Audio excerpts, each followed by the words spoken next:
साल 2001। स्थान बिहार और झारखंड की सीमा के पास बसा एक छोटा सा कस्बा, जहां शाम ढलते ही बाजार बंद हो जाता था और रात में सिर्फ कुत्तों के भौंकने की आवाज सुनाई देती थी। उस कस्बे में रेलवे लाइन के पास एक पुरानी कॉलोनी थी, अंग्रेजों के जमाने की बनी हुई।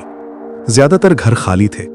लोग कहते थे वहां रहना ठीक नहीं, लेकिन सरकारी कर्मचारियों को मजबूरी में वही क्वार्टर मिलते थे।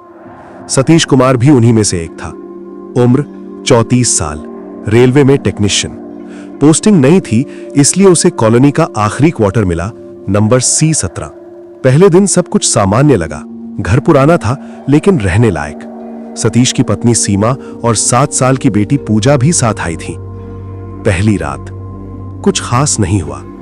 दूसरी रात सीमा ने कहा कि उसे ऐसा लगा जैसे कोई रसोई में चल रहा हो।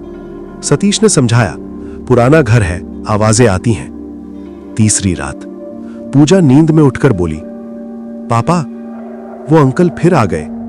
सतीश ने पूछा, कौन अंकल? बच्ची बोली, जो दरवाजे के पास खड़े रहते हैं। सतीश हंस दिया। बच्चों की कल्पना समझकर बात टाल दी। लेकिन चौथी रात करीब 2:30 बजे सतीश की नींद खुली। उसे लगा जैसे कोई बहुत धीरे धीरे सांस ले रहा हो।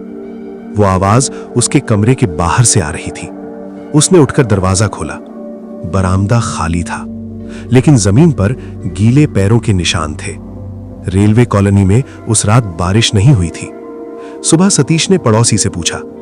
पड़ोसी ने बस इतना कहा, आप नए हैं इसलिए नहीं बताया गया। फिर चुप हो गया। 5वीं रात सीमा ने साफ कहा, इस घर में कुछ है। उसी रात पूजा ने पहली बार डरते हुए कहा, पापा वो अंकल कहते हैं ये उनका घर है। अब सतीश को बेचैनी होने लगी। उसने कॉलोनी के पुराने चौकीदार से बात की। चौकीदार बूढ़ा था, आंखों में अजीब सा डर। उसने कहा, सालों पहले इसी क्वार्टर में एक गार्ड रहता था, नाम था हरिशंकर। हरिशंकर रेलवे लाइन पर नाइट ड्यूटी करता था। एक रात उसकी पत्नी और बच्चा घर में मृत मिले। पोस्टमार्टम में साफ नहीं हुआ कि मौत कैसे हुई। हरिशंकर उसी रात से गायब हो गया। कुछ दिन बाद उसकी लाश रेलवे लाइन के पास मिली। लेकिन असली बात यह थी कि उसकी आंखें खुली थीं और चेहरे पर डर नहीं था। लोगों ने कहा वो मरते समय किसी को देख रहा था।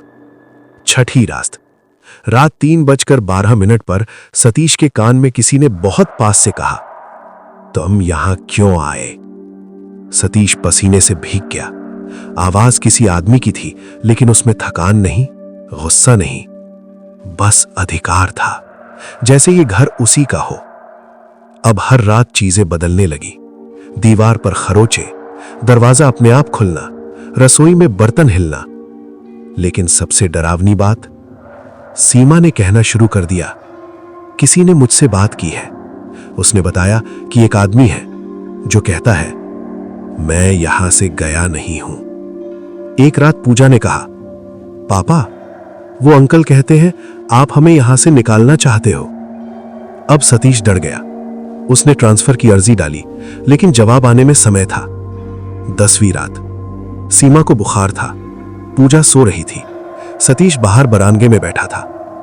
तभी उसे लगा किसी ने पीछे से उसका नाम लिया, सतीश। वो पलटा, वहां कोई नहीं था, लेकिन आईने में उसे एक आदमी दिखा, रेलवे यूनिफॉर्म में, चेहरा अध चला, आंखें खुली हुई और होंठ हिले। तुम मेरी जगह ले रहे हो। अगली सुबह सीमा ने कहा कि उसे याद नहीं कि रात क्या हुआ, लेकिन उसकी कलाई पर उंगलियों के निशान थे। पूजा बोलना बंद कर चुकी थी। 12वीं रात सतीश ने तय किया, आज वो सोएगा नहीं। रात 2:47 पर दरवाजा जोर से बंद हुआ। किचन से आवाज आई और फिर रेलवे की सीटी जैसी आवाज, लेकिन वो आवाज घर के अंदर थी। अचानक पूजा चिल्लाई। सतीश दौड़ा।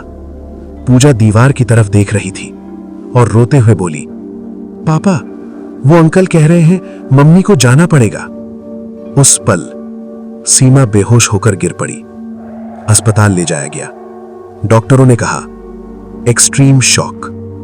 लेकिन रात के 3:17 पर सीमा की मौत हो गई।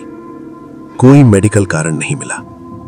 कुछ हफ्तों बाद सतीश ने क्वार्टर खाली कर दिया, लेकिन कहानी यहीं खत्म नहीं हुई। नई फैमिली आई। 3 महीने बाद वही घटनाएं और फिर एक और मौत। आज भी वो क्वार्टर खाली है। रेलवे रिकॉर्ड में C-17 को अनफिट फॉर रेजिडेंस लिखा गया है, लेकिन स्थानीय लोग कहते हैं रात के समय अगर आप वहां से गुजरें तो अंदर से किसी के चलने की आवाज आती है, और कभी कभी रेलवे यूनिफॉर्म पहने एक आदमी खिड़की के पास खड़ा दिखता है, जैसे किसी का इंतजार कर रहा हो।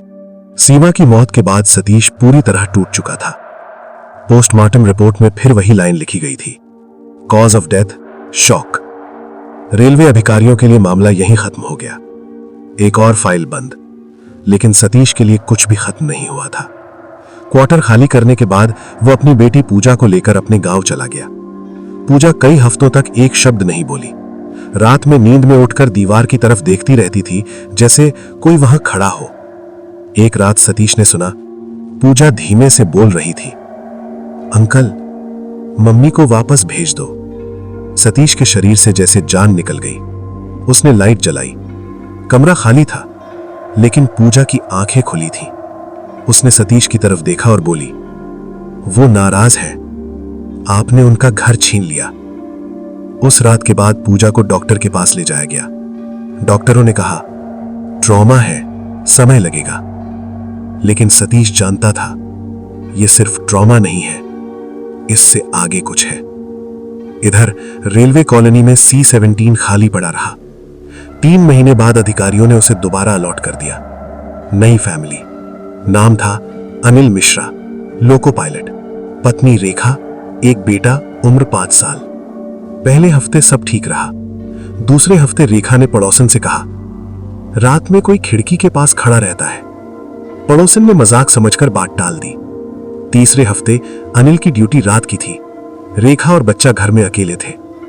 रात 1:40 पर बच्चा रोते हुए उठा, मम्मी, वो अंकल कह रहे हैं पापा वापस मत आओ।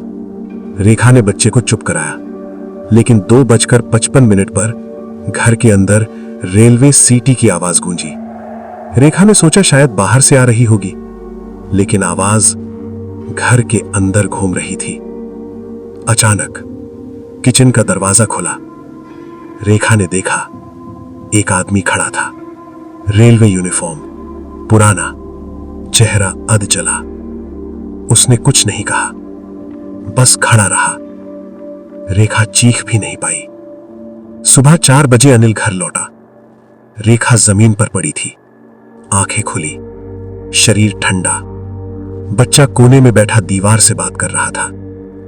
पोस्टमार्टम वही, शॉक, नो इंजरी। रेलवे ने इस बार चुपचाप क्वार्टर सील कर दिया, लेकिन कहानी यहां भी खत्म नहीं हुई। साल 2005 में रेलवे के रिकॉर्ड ऑडिट के दौरान एक अधिकारी ने पुराने दस्तावेज निकाले। उन्हें एक फाइल मिली, साल 1989 की, हरिशंकर की। उस फाइल में एक अजीब बात थी। हरिशंकर की पत्नी और बच्चे की मौत रेलवे रिकॉर्ड में दर्ज ही नहीं थी। उनके नाम किसी भी रजिस्टर में नहीं थे, जैसे वो कभी थे ही नहीं। लेकिन एक एनेक्शर था, एक हैंड रिटन कंप्लेंट हरिशंकर की। उसने लिखा था, मेरे घर में कोई रहता है। वो कहता है ये क्वार्टर उसका है। वो रात में मेरी पत्नी से बात करता है। वो मेरे बच्चे को देखता है। वो कहता है मैं यहां नहीं रह सकता। कंप्लेंट की तारीख मौत से 5 दिन पहले की थी। उसी फाइल में एक और नाम था, एक और रेलवे गार्ड, नाम राम सहाय, साल 1974, वही क्वार्टर। राम सहाय रात की ड्यूटी पर गया था, सुबह वापस नहीं आया। 3 दिन बाद उसकी लाश रेलवे लाइन पर मिली। रिपोर्ट में लिखा था पॉसिबली सुसाइड, लेकिन गांव वालों ने बताया था वो कई दिनों से कह रहा था कोई है जो घर नहीं छोड़ता। एक ही क्वार्टर, 3 गार्ड, 3 परिवार, सभी की मौत रात के 3 बजे के आसपास। 2007 में रेलवे ने आधिकारिक तौर पर C-17 को डेंजर जोन घोषित कर दिया। दरवाजे पर ताला, खिड़कियों पर ईंटें। लेकिन आसपास के लोगों ने देखा रात में अंदर लाइट जलती है जबकि बिजली कटी हुई थी। 2012 में एक चोर ने ताला तोड़कर अंदर घुसने की कोशिश की। सुबह उसकी लाश बाहर पड़ी थी। उसके चेहरे पर चोट नहीं थी, लेकिन आंखें फटी हुई थीं, मुंह खुला हुआ, जैसे उसने कुछ देखा हो। मरने से पहले उसने बस इतना कहा था, वो कह रहा था, ये उसका घर है।